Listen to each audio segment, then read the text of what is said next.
आज या ठिकाणी मी आपल्या सर्वांना आषाढ पौर्णिमेच्या शुभेच्छा देतो आणि आषाढ पौर्णिमेचं सिद्धार्थ गौतम बुद्ध आणि बौद्ध धर्मीय यामध्ये जे स्थान आहे ते फार महत्त्वाचं आहे। आणि आज या पौर्णिमेच्या निमित्तानं आज आपण या ठिकाणी आपल्या या बोधिपथ बौद्धविहारामध्ये आपण हा पौर्णिमेचा उत्सव साजरा करत आहोत। आणि आजपासून आपण आषाढ पौर्णिमेपासून ते आश्विन पौर्णिमेपर्यंत आपण आपला जो धर्मग्रंथ पवित्र धर्मग्रंथ जो आहे तर त्या बुद्ध आणि त्यांचा धम्म जो आंबेडकर लिखित आहे तर या पवित्र ग्रंथाचं आपण वाचन करणार आहोत। त्यामुळं सर्वांनी संध्याकाळी या ठिकाणी रोज यायचं आहे आणि जो बुद्ध आणि त्यांचा धम्म आपण जो या ठिकाणी वाचणार आहोत ते सर्व तुम्ही समजून घ्यायचं आहे। आणि जोपर्यंत तुम्हाला बुद्ध कोण आहेत किंवा बुद्ध काय आहेत हे जोपर्यंत कळणार नाही तोपर्यंत तुम्हाला बुद्धाची जी महती आहे, जे बुद्धानं काय केलं आणि कसं केलं, कसा त्याग केला आणि काय मिळवलं आणि या जगाच्या उद्धारासाठी त्यांनी कशाची निर्मिती केली किंवा कशाचा शोध घेतला हे तुम्हाला कळणार नाही। त्यामुळं आज आपण या ठिकाणी आजपासून ते आश्विन पौर्णिमेपर्यंत या ठिकाणी आपण या बुद्ध आणि त्यांचा धम्म या ग्रंथाचं वाचन करणार आहोत। तरी सर्वांना बुद्ध आणि त्यांचा धम्म हा ग्रंथ वाचन करताना आपलं तन आणि मन हे सर्व शांत असलं पाहिजेत आणि सर्वांना शांततेने बसून ते ऐकून समजून घेतलं पाहिजेत। तर त्यामुळं आज या ठिकाणी आपण बुद्ध आणि त्यांचा धम्म या पवित्र ग्रंथाचं वाचन सुरू करूयात।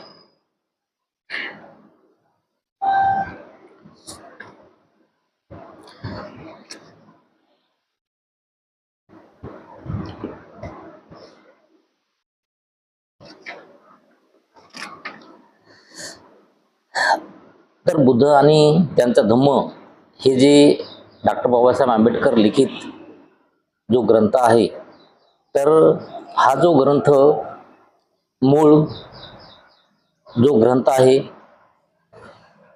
त्या ग्रंथाचा अनुवाद या ठिकाणी बाबासाहेब आंबेडकरांनी करून आपल्याला सारांशमध्ये दिलेला आहे। तर या ग्रंथामध्ये सर्व मिळून 8 खंड आहेत आणि त्या प्रत्येक खंडामध्ये अलग अलग भाग पाडले गेलेले आहेत आणि प्रत्येक भाग आपण या ठिकाणी आपण समजून घेणार आहोत। तर याच्यामधला तो सर्वात पहिला जो भाग आहे आणि पहिला जो खंड आहे तर त्यामध्ये जन्म आणि सिद्धार्थाचा जन्म आणि सिद्धार्थ जन्मेपासून परिवर्जेपर्यंत जे बी जो इतिहास आहे किंवा जो सिद्धार्थाचा जो कालखंड आहे तो या ठिकाणी दिलेला आहे। तर याच्यामध्ये भाग पहिला आपण बघणार आहोत। त्याच्यामध्ये सर्वात प्रथम आपण बघणार आहोत सिद्धार्थाचं कुळ। तर सर्वांनी लक्ष देऊन इकडे हे ऐकून घेण्याचा आणि समजून घेण्याचा प्रयत्न करावा। ख्रिस्तपूर्व 6व्या शतकात उत्तर भारतात सार्वभौम असे एक राज्य नव्हते। संबंध देश निरनिराळ्या अनेक लहान मोठ्या राज्यात विभागला गेला होता। त्यापैकी काही राज्यावर एका राजाची सत्ता होती तर काहीवर एका राजाची सत्ता नव्हती।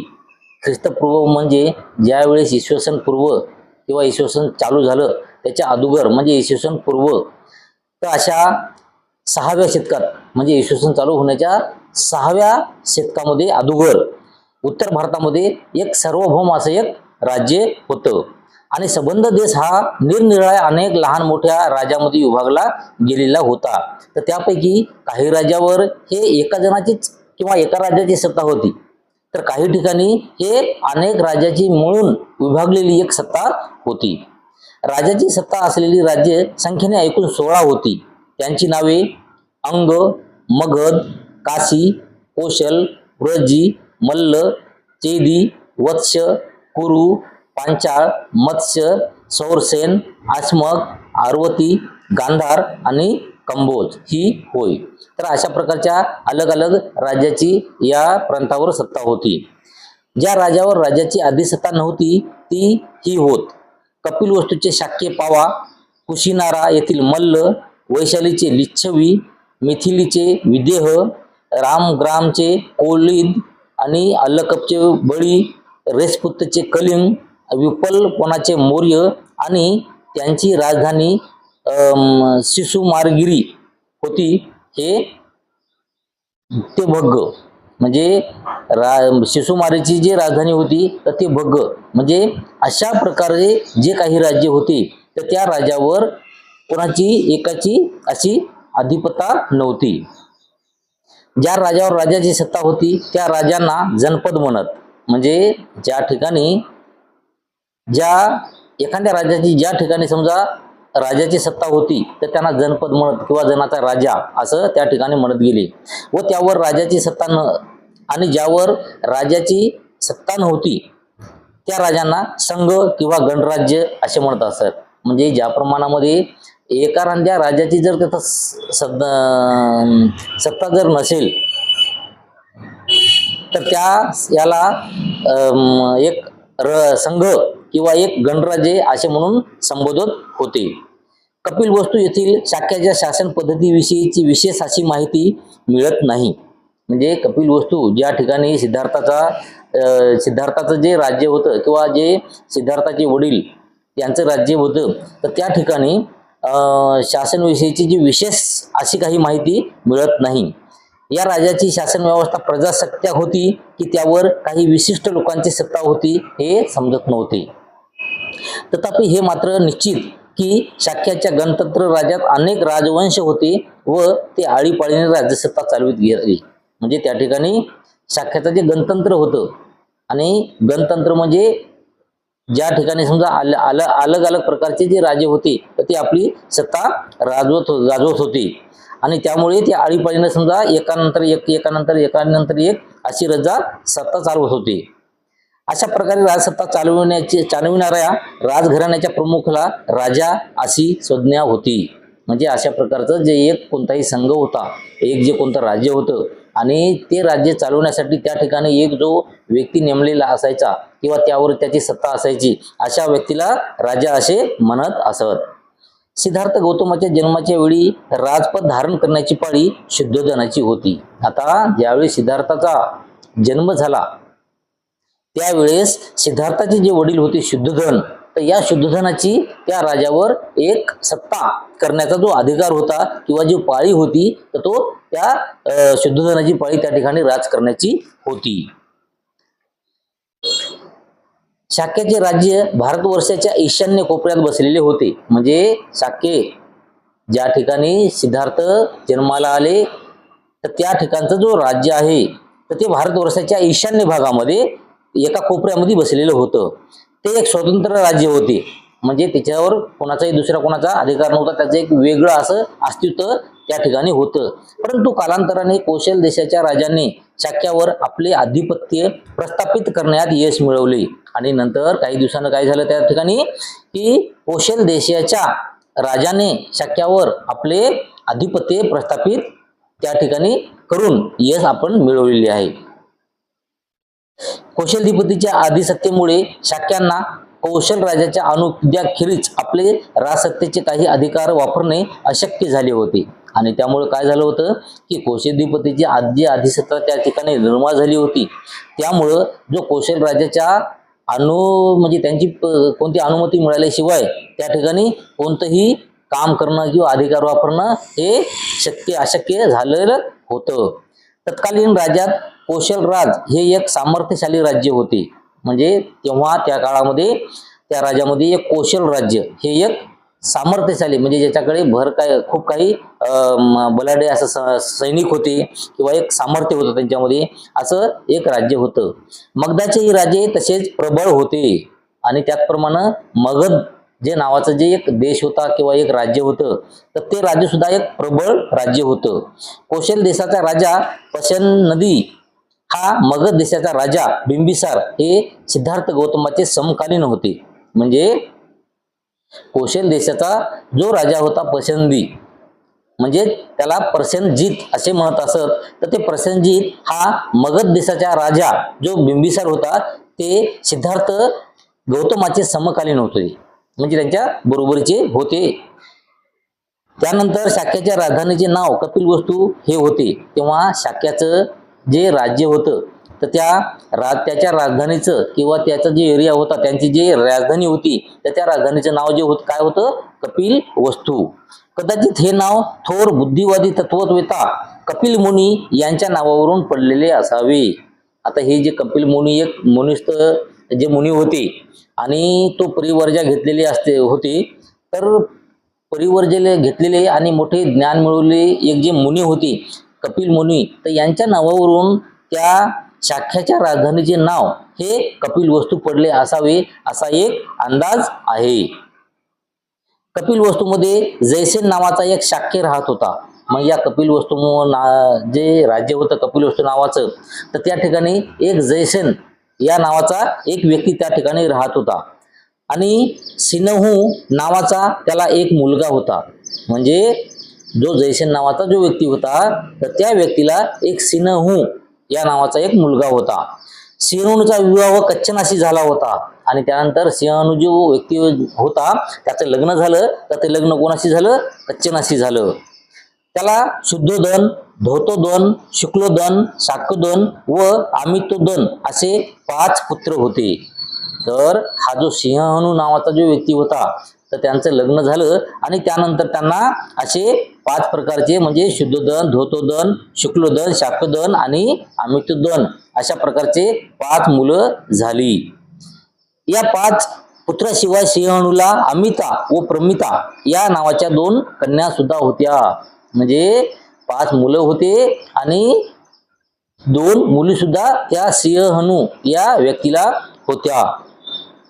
त्याच्या कुटुंबाचे गोत्र आदित्य होते.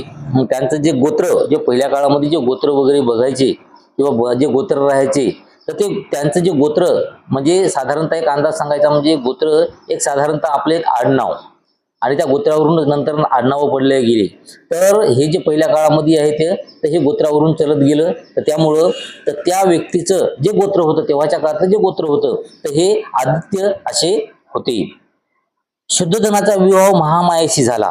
त्यानंतर जो शुद्धोदन होता तर या शुद्धोदनाचं लग्न झालं तर तो महामाया अशी या कन्येशी झाला. तिच्या पित्याचे नाव अब्जनव, आईचे नाव सुलोचना असे होते. तेव्हा जो महामाया होती तर त्यांच्या वडिलाचे नाव अब्जनव आणि आईचे नाव सुलोचना असे होते. अज्जन हा कोलीय वंशातील होता. तो देवदह नावाच्या गावी राहत होता. तर त्यावेळेस अज्जन हा कुठं कोलीय वंशातील म्हणजे एक कोलीय जो एक परिसर आहे, एक राजघराणं म्हणावं आहे किंवा एक एरिया आहे समजा, तर त्या एरियामध्ये त्या एरियातील एक वंशातील हा अज्जन होता आणि तो देवदह नावाच्या गावी राहत होता. तर तिच्यामधलं त्या एरियामधलं एक गाव जे होतं देवदह, तर या देवदह या गावामध्ये हा अज्जन राहत होता. शुद्धोदन हा मोठा योद्धा होता. तर त्या काळामध्ये शुद्धोदन जो आहे जो सिद्धार्थाचा जो वडील आहे तर हा शुद्धोदन एक मोठा योद्धा होते. जेव्हा शुक्लोधनाने शूरपणा दाखविला तेव्हा त्यांना दुसरी पत्नी करावयाची अनुमती देण्यात आली. म्हणजे या शुद्धोदनाचं जेव्हा महामायाशी लग्न झालं होतं आणि महामायाशी लग्न झाल्याच्या नंतर जेव्हा पहिल्या काळामध्ये जे राज्य होते तर ते राज्य कोणत्या ना कोणत्या कर्तबगारीमध्ये हुशार असायचे आणि जर कोणता समजा तलवारी खेळणं असेल, लढाया खेळणं असेल किंवा कोणत्या ना कोणत्या प्रकारच्या अलग अलग प्रकारच्या हुशारी असतील, अशा हुशाऱ्यामध्ये अलग जास्त हुशार असल्याच्या नंतर त्यांना दुसऱ्या लग्नाची परवानगी पहिल्या काळामध्ये देत गेले. नाहीतर जर जास्त हुशार नसेल याचा अर्थ तो असा होता की आपलं जे राजघराणं आहे चालवण्यामध्ये तेवढं यशस्वी नाही, म्हणून त्याला दुसरं जे लग्न करण्याची अनुमती होती ती मिळत नव्हती. परंतु हा जो शुद्धोदन होता हा खूप हुशार होता आणि बलाढ्य होता, त्यामुळं त्याला दुसरं सुद्धा लग्न करण्याची परवानगी मिळाली व त्याने दुसरी पत्नी म्हणून महाप्रजापतीची निवड केली. ती महामायाची वडील बहीण होती. आता जो महामाया जी होती या महामायाची जी वडील बहीण होती तर ती महाप्रजापती. तर या प्रजापतीसोबत सिद्धोधनानं दुसरं लग्न केलं. म्हणजे दोन जो सख्या बहिणी होत्या, हे दोन सख्या बहिणी या ठिकाणी सिद्धोधनाच्या पत्नी झाल्या. सिद्धोधन हा फार श्रीमंत होता.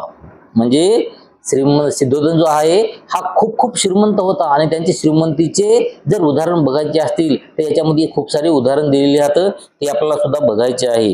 त्यांच्या मालकीची भूमी विस्तृत होती. म्हणजे त्यांच्या मालकीचं जी भूमी म्हणजे जमीन किंवा शेती, तर त्यांच्या मालकीची जी शेती होती ती अशी खूप सारे दूरपर्यंत पसरलेली होती व त्यांचे पुष्कळ नौकर चाकर होते. म्हणजे जास्त जमीन त्यांच्याकडे होती याचा अर्थ त्यांच्याकडे खूप सारे नौकर चाकर सुद्धा होते. असे म्हणतात की त्यांच्या मालकीची जमीन नांगरण्यासाठी 1000 नागर चालत असत. म्हणजे विचार करा, त्यांची शेती एवढी होती की ते मोजता येत नाही. एका वेळेस त्यांच्या शेतामध्ये 1000 नागर असे चालत असत. एवढी सारी शेती होती. म्हणजे थोडक्यात जर तात्पर्य आपल्याला सांगायचं असेल तर साधारणतः एक जोडी जी असते तर ते एक जोडी बैल साधारणतः 4 ते 5 एकर शेती किंवा 6-7 एकर शेती हे आरामानं नांगरू शकतात, ओखरू शकतात किंवा ते त्या ठिकाणी जे बी काही आहे मशागत वगैरे समजा ते करू शकतात. आणि याप्रमाणे जर एक बैल जोडी 6-7 एकर पर्यंत जर काम करत असेल तर 1000 बैल जोडी हे काम करण्यासाठी त्यांच्याकडे शेती किती असेल तर साधारणतः त्यांची काही गणती नाही, समजा एवढं शेत त्यांच्याकडे होतं. आणि तो ऐशारामात राहत होता. त्यांचे अनेक महाल होते. म्हणजे एवढे श्रीमंत होते सिद्धोधन की तो एकदम ऐशारामात राहते. म्हणजे त्यांच्याकडे कोणत्याही प्रकारची कमी नव्हती. आणि त्यामुळं त्यांचे अलग अलग राहण्याचे जे ठिकाण होते, जे महाल होते, ते महाल सुद्धा अलग अलग प्रकारचे खूप होते. आता त्यानंतर बघूया आपण सिद्धार्थाचा जन्म. सिद्धोधनाला सिद्धार्थ गौतम हा पुत्र झाला. त्यानंतर सिद्धोधन जो आहे तर या सिद्धोधनाला जेव्हा दुसरं लग्न केलं तर त्यावेळेस त्यांना एक सिद्धार्थ नावाचा पुत्र झाला. त्यांच्या जन्माची कथा अशी आहे. शाखे लोकात प्रतिवर्षे आषाढ महिन्यात येणारा एक उत्सव पाळण्याची प्रथा होती. म्हणजे शाखे लोकांमध्ये प्रतिवर्षी आषाढ पौर्णिमा म्हणजे आता जे चालू आहे या पौर्णिमेला या महिन्यामध्ये एक उत्सव म्हणजे एक सण पाळण्याची पद्धत किंवा एक त्योहार तयार करण्याची पद्धत त्या ठिकाणी होती. सर्व शाखे लोक आणि त्याप्रमाणे राजघराण्यातील मंडळी हा महोत्सव साजरा करीत असत. म्हणजे शाक्यामधले सर्व जनसमुदाय आणि त्या ठिकाणची राजघराण्यातली मंडळी सुद्धा एकत्र येऊन हे जे महोत्सव आहे, हे जे उत्सव आहे किंवा हा जो त्योहार आहे हे त्योहार साजरा करत असत. हा महोत्सव 7 दिवस साजरा करण्याची पद्धत होती. म्हणजे हा जो त्योहार आहे तो एका दिवसाचा होता का नव्हता, तर हा त्योहार त्यावेळेस एक हप्ताभर बनवायचा. म्हणजे खूप मोठं या त्योहाराला त्या काळी महत्व होतं. एकदा महामायेने हा महोत्सव मोठ्या थाटामाटात पुष्पमाला सुगंधी वस्तूचा उपयोग करून व मद्यपानादी उत्तेजन करून वर्ज्य करून मद्यपानाचे जे वस्तू आहेत त्याचे वर्ज्य करून साजरा करण्याचे ठरविले. म्हणजे त्यावेळेस एकदा काय केलं महामायेनं की हा जो उत्सव आहे हा उत्सव खूप थाटामाटात असा म्हणजे खूप जोमाने करायचा. त्यानंतर खूप फुलं आहेत, फुलाची हार आहेत ते घालायचे. त्यानंतर जे सुगंध असतात ज्याला आपण उटणे वगैरे म्हणतो तर असे उटणं वगैरे शरीराला लावायचे. आणि मद्यपान म्हणजे जो मादक पदार्थ आहेत हे मादक पदार्थाचं वर्ज्य करून म्हणजे मादक पदार्थ जे आहेत पहिल्या काळामध्ये जे राजघराण्यामध्ये चालत गेले तर हे व्यसनाधीन जे पदार्थ आहेत या पदार्थ वर्ज्य करून म्हणजे न घेता हा जो सण आहे, हा जो त्योहार आहे हे साजरा करण्याचे महामायेने ठरवले. उत्सवाच्या 7व्या दिवशी ती भल्या पहाटे उठली. तेव्हा काय झालं की महामाये ही ज्या दिवशी उत्सव होता त्या दिवशी सकाळी सकाळी उठली. सुगंधी पाण्याने तिने आंघोळ केली. म्हणजे ज्या पाण्याचे जे सेंट म्हणतो आपण किंवा सुगंध म्हणतो तर असं सुगंध टाकलेला जो पाणी असते अशा पाण्याने महामायाने आंघोळ केली. ज्ञान धर्मांत 4 लक्ष मोहरा तिने देणगी म्हणून वाटल्या. आणि त्यावेळेस दान करण्यासाठी जेव्हा आपण दान करायचं म्हणून महामायाने त्या ठिकाणी काय केलं 4 लक्ष मोहरा त्या ठिकाणी दानामध्ये दिल्या. मौल्यवान अलंकार घालून साज शृंगार केला. म्हणजे एका राजाची पत्नी जर म्हणलं तर त्यांच्याकडे मौल्यवान वस्तूला कोणत्याही गोष्टीची कमी नसते. तर त्यांच्याकडे जे मौल्यवान हिऱ्याचे असतील, सोन्याचे असतील, देवी दागदागिने असतात, तर ते दागदागिने घालून सजून महामाया तयार झाली. आवडीच्या पदार्थाचे सेवन केले आणि आपल्याला जे काही आवडते तर त्या आवडत्या अशा पदार्थाचे म्हणजे जेवण सुद्धा त्या ठिकाणी महामायेने केले. व व्रताचरण करून निद्रेसाठी कलात्मकतेचे साजविलेल्या शयन मंदिरात ती गेली. आणि त्यानंतर काय झालं की सर्व तयार होऊन झोपण्यासाठी ती कुठे गेली? आपली जे निद्रा जे मंदिर आहे किंवा जे आपली झोपण्याची जी जागा आहे तर त्या झोपण्याच्या जागेपाशी ही महामाया म्हणजे त्या झोपण्याच्या रूम मध्ये ही महामाया त्या महालामध्ये किंवा रूम मध्ये गेली. त्या रात्री शुद्धधर व महामाया यांचा एकांत होऊन महामायाला गर्भसंभव झाला. त्यावेळेस काय झालं की जे महामाया सजून वगैरे आपल्या झोपाच्या रूम मध्ये गेली होती त्या ठिकाणी शुद्धधन आणि महामाया यांचा एकांतवास झाला. आणि एकांतवास झाल्याच्या नंतर त्या एकांतवासातून महामायेला गर्भसंभव झाला, गर्भधारणा झाली.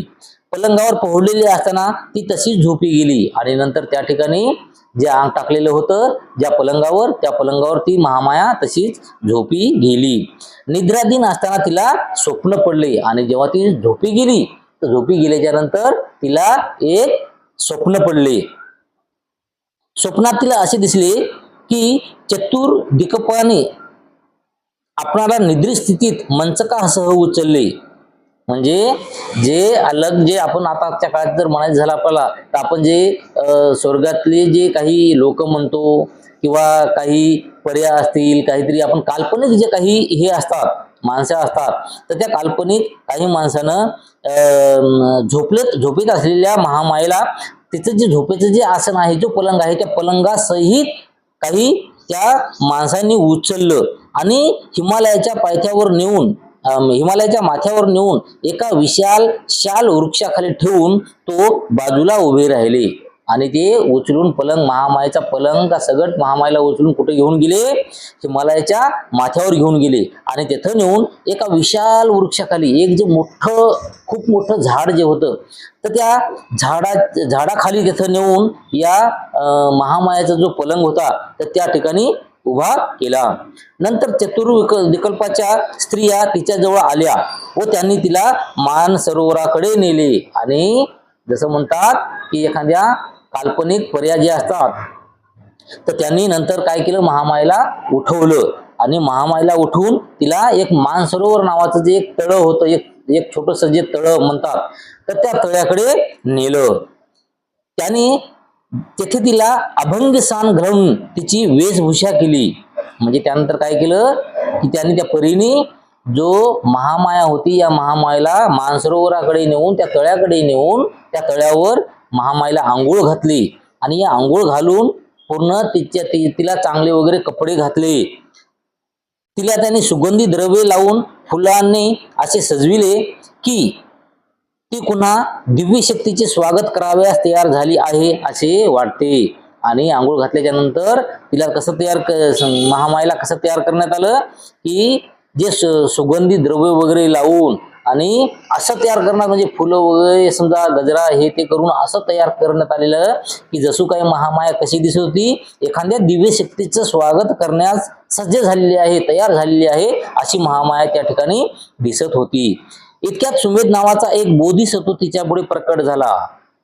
त्यानंतर काय झालं की त्या ठिकाणी एक सुमेध नावाचा जे बोधिसत्व होता जो ज्ञान प्राप्त केलेला बोधिसत्व होता तर तो बोधिसत्व त्या ठिकाणी महामायाच्या समोर प्रकट झाला आणि तिला म्हणाला की माझा शेवटचा जन्म पृथ्वीवर घेण्याचे ठरवले आहे. तर महामायेला तो जो सुमेध नावाचा तो बोधिसत्व आहे तो काय म्हणतो की मी या पृथ्वी तलावर माझा शेवटचा जन्म घेण्याचे ठरवलेले आहे. तू माझी माता होण्यास कबूल होशील का?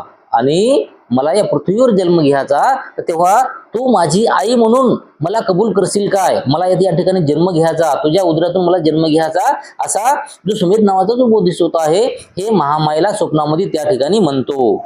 तर तेव्हा महामायेने लगेच उत्तर दिले मोठ्या आनंदाने की ती होय म्हणाली. त्या क्षणी महामायेला जाग आली. म्हणजे तिनं बोधिसत्वाला हो म्हणाली की मी तयार आहे, आणि तो म्हणत्या क्षणी महामायेला जाग आली, म्हणजे झोपेतून महामाया उठली. आणि दुसऱ्या दिवशी सकाळी महामायाने आपले स्वप्न शुद्धोधनास सांगितले. तर हे जे स्वप्न जे पडले महामायेला, तर सकाळी उठल्यावर काय केलं माहिती आहे का, की महामायानं जे आपल्याला पडलेलं स्वप्न आहे, तर ते स्वप्न आपल्या पतीला शुद्धोधनाला सांगितलं. आणि स्वप्नाचा अर्थ बोध न झाल्यामुळे, म्हणजे जो स्वप्न मला पडलेलं आहे, तर हे स्वप्न का पडलं असावं, कसं पडलं असं, याचा अर्थ काय आहे, तर हे महामायेला समजत नव्हतं.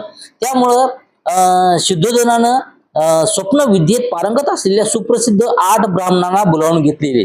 म्हणजे स्वप्न जे पडलेले असावे, स्वप्न कशी पडलेली असावीत, त्यांचा अर्थ काय असावा, अशा विषयामध्ये पारंगत असलेले जे काही 8 ब्राह्मण त्या काळी त्या राज्यामध्ये होते किंवा आजूबाजूला होते, तर अशा पारंगत असलेल्या 8 ब्राह्मणांना सिद्धार्थाने आपल्या राजमहालाकडे बोलावून घेतले. त्यांची नावे असे होत: राम, धन, लखन, मंती, यन्न, सुयाम, भोग व सुदत्त अशी होती. म्हणजे हे अशा प्रकारचे जे 8 ब्राह्मण होते, या 8 ब्राह्मणाला सिद्धोधनाने त्या ठिकाणी स्वप्नाचा जे अर्थ होता ते अर्थ समजून घेण्यासाठी बोलवलं होतं. शुद्धोधनाने त्यांच्या स्वागताची यथायोग्य तयारी केली. आणि त्यानंतर जेव्हा ते 8 ब्राह्मण येणार होते, तर ते 8 ब्राह्मण येताना त्यांचं स्वागत करण्याची खूप मोठी अशी तयारी शुद्धोधनाने त्या ठिकाणी केली. त्याने सेवकाकडून जमिनीवर फुलाचे सडे घालून त्या ब्राह्मणासाठी उच्चासने मांडली. तेव्हा काय केलं की आता ते ब्राह्मण येणार, मग ब्राह्मण येणार, त्याचं स्वागत करण्यासाठी काय केलं शुद्धोधनानं, की त्या शुद्धोधनाचे जे नौकर चाकर असतील त्या नौकर चाकराला सांगितलं की बाबा तू आता जे 8 ब्राह्मण ज्या रस्त्यानं येणार आहेत, तर त्या रस्त्यानं फुलाचा सडा टाका किंवा फुलाचं एक आथरण तयार करा. म्हणजे त्या फुलावरून ते 8 ब्राह्मण आपल्या येथे येतील, आणि आपल्या इथं आल्याच्या नंतर त्यांना जे बसण्याची सुविधा आहे, तर ती एक चांगले आसन तयार आपल्या या महालामध्ये करा, असं त्या ठिकाणी आपल्या नौकरांना शुद्धोधन हा एक माहिती देतो किंवा त्यांना ऑर्डर देतो. त्याने त्या ब्राह्मणाची पात्रे सोन्या चांदीने भरून दूध मधयुक्त व साखर मिश्रित दूध भाताचे सुग्रास भोजन देऊन त्यास संतुष्ट केले. आणि नंतर ते 8 ब्राह्मण आले. तर 8 ब्राह्मण आल्याच्या नंतर शुद्धोधनानं काय केलं की त्याला सोन्या चांदीनं जे पात्र होते आपली ब्राह्मणाची, तर ती सोन्या चांदीनं भरले. आणि नंतर सोन्या चांदीचे भरून दूधमयुक्त, म्हणजे त्याच्यामध्ये दूध किंवा चांगले जे पदार्थ, जे पौष्टिक पदार्थ आहेत, किंवा साखरेचे बनलेले जे गोड पदार्थ आहेत की ज्याच्यामुळे त्यांची भूक आहे शमला होईल, अशा प्रकारचं जे काही भोजन आहे ते तयार केलेलं होतं. तर तो भोजन त्या 8 ब्राह्मणाला देऊन त्या 8 ब्राह्मणाची भुकेची जी आहे संतुष्ट त्या ठिकाणी करण्यात आली. याशिवाय त्यांना नवी वस्त्रे आणि गायी इत्यादी सुद्धा दान दिल्या. आता पहिल्या काळामध्ये पैसे नव्हते म्हणजे दान करण्यासाठी, आताच्या काळामध्ये पैसा आहे, पहिल्या काळामध्ये पैसा वगैरे नव्हता. तर त्यामुळे काय झालं की त्या काळामध्ये जो 8 ब्राह्मण आलेले होते, तर त्या ठिकाणी शुद्धोधनाने त्यांना काय केलं की नवीन काही कपडे त्यांना दान केले. आणि कपड्यासोबतच पैसा, आजच्या काळात जसं पैसा आपण दान करतो त्याप्रमाणे त्या काळामध्ये जे काही आपल्याकडे असलेले प्राणी वगैरे असतील, गायी असतील, हे जे दानधर्म करण्याच्या पद्धती होत्या, तर अशा पद्धतीनं त्या 8 ब्राह्मणांना सिद्धार्थाने गायी दानामध्ये दिल्या. ब्राह्मण संतुष्ट झाल्यावर शुद्धोधनाने महामायेला पडलेले स्वप्न त्यांना सांगितले. आणि तो म्हणाला, या स्वप्नाचा अर्थ मला सांगा. तर त्यावेळेस काय झालं की तो ब्राह्मण आले, त्याने जेवण भोजन केलं आणि आसनावर बसले. आसनावर बसल्याच्या नंतर पुन्हा शुद्धोधनाने त्या 8 ब्राह्मणाला सांगितलं की बाबा रात्री महामायेला एक स्वप्न पडलेलं आहे, तर ते स्वप्न असं आहे आणि त्या स्वप्नाचा अर्थ काय असावा हे आम्हाला उमजत नाही किंवा हे समजत नाही. तेव्हा ते 8 ब्राह्मण म्हणाले की राजा चिंता करू नकोस. ब्राह्मण म्हणाले, तुला एक असा पुत्र होईल की जर तो संसारात राहिला तर तो सार्वभौम सम्राट होईल, पण संसार त्याग करून जर तो संन्यासी झाला तर तो विश्वासील, अज्ञान, अंधकार नाहीसा करणारा भगवान बुद्ध होईल. म्हणजे त्याच वेळेस जे 8 ब्राह्मण आहेत त्या 8 ब्राह्मणाने त्यावेळेस भविष्यवाणी केली होती की राजा तू चिंता करू नकोस, तुझ्या पोटी एक मुलगा जन्माला येणार आहे आणि तो मुलगा जर समजा संसारामध्ये रमला तर तो या देशाचा सार्वभौम सम्राट होईल, या जगातला सार्वभौम सम्राट होईल, म्हणजे सर्वात मोठा सम्राट होईल. परंतु त्याने जर संसारामध्ये रमला नाही आणि संसार त्याग जर करून तो संन्यासी झाला तर मात्र तो निश्चितच या विश्वातील जे अज्ञान आहे, जे अंधकार आहे, हा नाहीसा करणारा भगवान बुद्ध होईल. हे त्या ठिकाणी या ब्राह्मणांनी असं भविष्य केलं होतं. पात्रातील तेलाप्रमाणे महामायेने 10 महिने बोधिसत्वाला आपल्या गर्भात धारण केले. तिचा प्रसूती काळ जवळ येऊ लागतात प्रसूतीसाठी आपल्या माहेरी जाण्याची तिने इच्छा केली. तर तेव्हा काय केलं की आपलं जे पोट आहे, आपल्या पोटामध्ये एखाद्या नाजूक पद्धतीने महामायेने 10 महिने त्या बालकाला आपल्या उदरात वाढविले आणि जेव्हा आपला प्रसूती काळ जवळ येणार होता तर त्यावेळेस महामायेनं जो आपली जी प्रसूती आहे हे आपल्या माहेरामध्ये व्हावी असं तिनं इच्छा त्या ठिकाणी केली. आणि आपल्या पतीला ती म्हणाली. तेव्हा तो सिद्धजनाला म्हणाली की माझ्या पित्याच्या देवदह नगरीला मी जाऊ इच्छिते. तेव्हा त्या ठिकाणी महामाया काय म्हणाली सिद्धजनाला की मी माझं जे माहेर आहे देवदहा, तर त्या ठिकाणी मी माझ्या प्रसूतीसाठी जाण्याची इच्छा करतोय किंवा मला तिकडे प्रसूती करण्यासाठी जावयाचे आहे. तेव्हा सिद्धोधन त्या ठिकाणी म्हणाले की तुझ्या इच्छेप्रमाणे होईल. सोन्याच्या पालखीत बसून शुद्धोधनाने मोठ्या लवाजम्यासहित तिला तिच्या पित्याच्या घरी पाठविले. आणि त्यानंतर काय केलं, एक सोन्याची पालखी तयार केली आणि सोन्याच्या पालखीमध्ये बसून महामाईला बसून त्या पालखीमध्ये देवदहला जाण्यासाठी महामाईला तयार केले आणि समोर पाठवले. देवदहला जात असताना मार्गात फुलांनी बहरलेले तसेच पुष्पविरहित अशा वृक्षाच्या आल्हाददायक गर्द वनराईतून महामाईला जावे लागणार होते, तेच लिंबुनी वन होय. तर जेव्हा महामाया आपल्या देवदह या नगरीकडे माहेराकडे जात होती तर जाता जाता रस्त्यामध्ये एक नगरी होती. तर ती नगरी फुलांनी झाडांनी खूप अशी बहरलेली होती. एक निसर्गरम्य वातावरण होते. तर त्या निसर्गरम्य वातावरण जे असलेल्या एरियाला किंवा त्या वनाला एक लिंबुनी वन असे नाव देण्यात आलेले होते. तर त्या लिंबुनी वनामधून महामाईला आपल्या पालखीत बसून आपल्या माहेरी जायचे होते, म्हणजे रस्त्यामध्ये लागत होती. लिंबुनी वनातून पालखी नेली जात असताना तो वन स्वर्गीय अशा चित्रलता वनाप्रमाणे किंवा एखाद्या महाप्रतापी राजाच्या स्वागतासाठी सुशोभित केलेल्या मंडपाप्रमाणे भासत होती. म्हणजे हा जो लिंबुनी वन आहे तर हा लिंबुनी वन असा दिसत होता की खूप असा फुलानं बहरलेला होता, एखाद्या स्वर्गाप्रमाणे आपल्याला दिसत होता. आणि तो एखाद्या राजाच्या स्वागतासाठी एखादा मंडप तयार केलेला असावा अशाप्रमाणे तो पूर्ण एरिया किंवा तो लिंबुनी वन दिसत होते. बुंध्यापासून फांद्याच्या शेंड्यापर्यंत तेथील वृक्ष फुलफळांनी ओथंबलेले होते. म्हणजे त्याचं जे सर्व झाडे होती तर त्या प्रत्येक झाडाला आणि प्रत्येक झाड बुडापासून ते वरच्या शेंड्यापर्यंत एक तर फूल किंवा फळांनी पूर्ण असं भरलेलं होतं. एक निसर्गरम्य वातावरण त्या ठिकाणी तयार झालेलं होतं. त्यावर नाना रंगाचे असंख्य भ्रमर चित्रविचित्र आवाजात गुजराव करीत असत. म्हणजे बारीक बारीक जे कीटक असतील, जे काही पकड्या असतील, काही असतील छोटे छोटे जे कीटक असतील, हे फुलाच्या वासानं किंवा त्या फुलावरचा जे मगध तयार करण्यासाठी त्या ठिकाणी गुरगुर गुरगुर करत जे कीटक येतात त्या ठिकाणी आणि त्या फुलावर उडतात. तर असे त्यांचे जे एक विचित्र असे आवाज त्या अनेक किड्याचे त्या ठिकाणी येत होते आणि ते तसे त्याप्रमाणे फिरत होते. आणि निरनिराळ्या प्रकारचे पक्षीगण मंजूळ स्वरालाप करीत होते. तर काही ठिकाणी असं दिसत होतं त्या ठिकाणी की अलग अलग प्रकारचे जे छोटे छोटे पक्षी आहेत तर ते पक्षी त्या झाडावर इकडून तिकडून इकडे उडत आहेत आणि अलग अलग त्या ठिकाणी आवाज करत आहेत.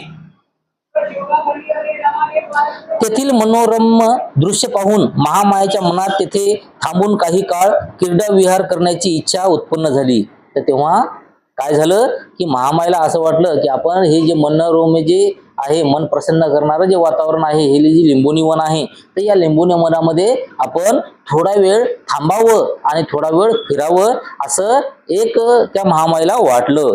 म्हणून तिने पालखी वाहणाऱ्या सेवकास आपली पालखी शाल वृक्षाच्या कुंजात येऊन उतरवण्यास व तेथे उभं राहण्यास सांगितलं. म्हणजे एक जे खूप मोठं झाड आहे जे जे फुलांनी फळांनी भरलेलं आहे, तर अशा झाडाखाली माझी पालखी थांबवावी अशी महामायेने आपले जे सेवक होते, आपले जे नौकर होते, त्या नौकरांना आदेश दिला. महामाया पालखीतून उतरली व तेथील एका सुंदर शाल वृक्षाच्या बुंद्याशी चालत गेली. तर तिथं त्या पालखीतून महामाया खाली उतरली आणि तिथे एक जे विशालकाय असं जे सुंदर जे झाड होतं, जे फुलांनी फळांनी जे बहरलेलं होतं, दिसायला एकदम चांगलं होतं, आपलं मन मोहून घेणारं होतं, तर अशा एका झाडाच्या बुंद्याशी म्हणजे बुढाशी ही महामाया चालत चालत गेली. त्या शाल वृक्षाच्या फांद्या वाऱ्याच्या झुळकीने वर खाली हेलावत असलेल्या पाहून महामायेला त्यापैकी एक फांदी हाताने धरावीशी अशी वाटली. म्हणजे झाड फुलांनी फळांनी जे भरलेलं होतं ते आपलं मन प्रसन्न करून सोडत होतं. तर असं जे झाड आहे, तर हे फुलानं भरलेलं जे झाड आहे, तर ते झाड आपण त्याच्या झाडाची एखादी फांदी हातात धरावी अशी महामायेला वाटलं.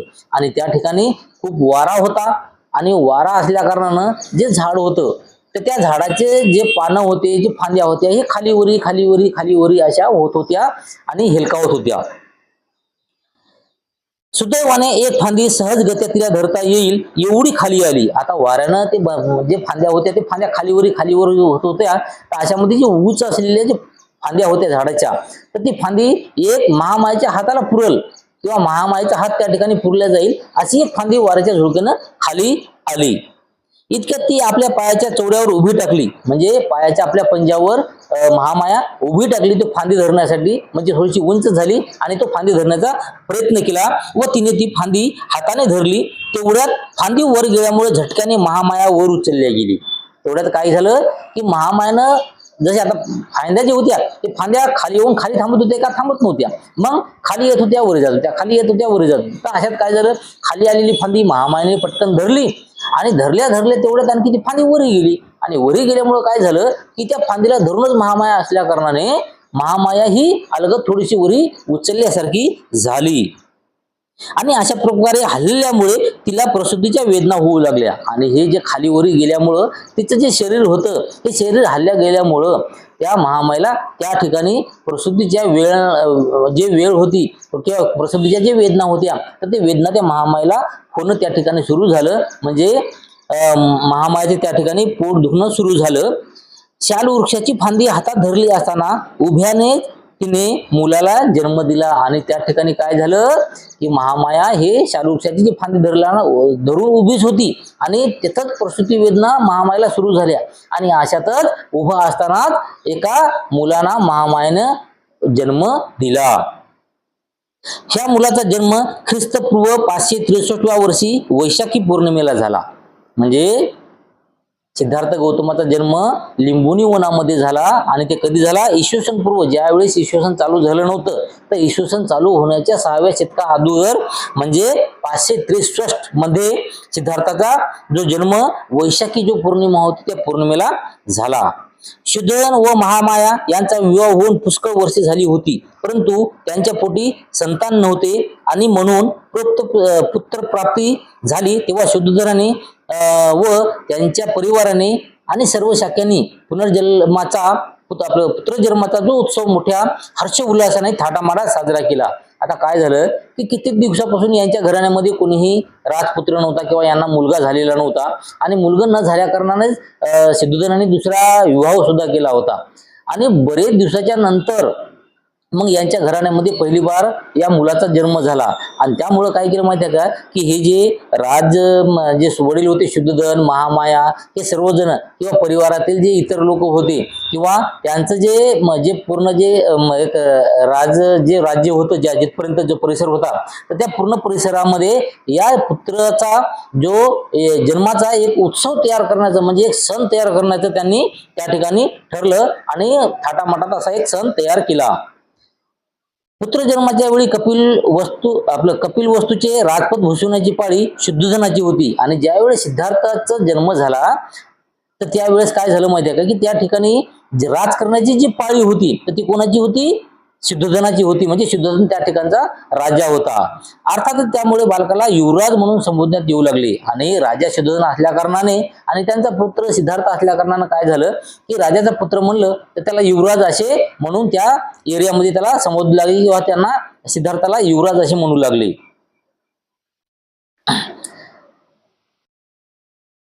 तर अशा प्रकारे आज आपण इथं थांबूया. आज सिद्धार्थाचा जो जन्म झालेला आहे तो जन्मापर्यंत आपण पूर्ण हकीकत बघितलेली आहे. आणि अशा प्रकारेच आपण या ठिकाणी रोज यायचा आहे आणि रोज जो बुद्धाचा इतिहास आहे, गौतम बुद्धाचा जो इतिहास आहे तो इतिहास या ठिकाणी समजून घ्यायचा आहे. तरी हे आज तुम्हाला समजलंच असेल. तर आजचा आपण या ठिकाणी जो बुद्ध आणि त्यांचा धम्म हा जो ग्रंथ आहे हे ग्रंथ या ठिकाणी वाचन थांबूया. साधू साधू साधू.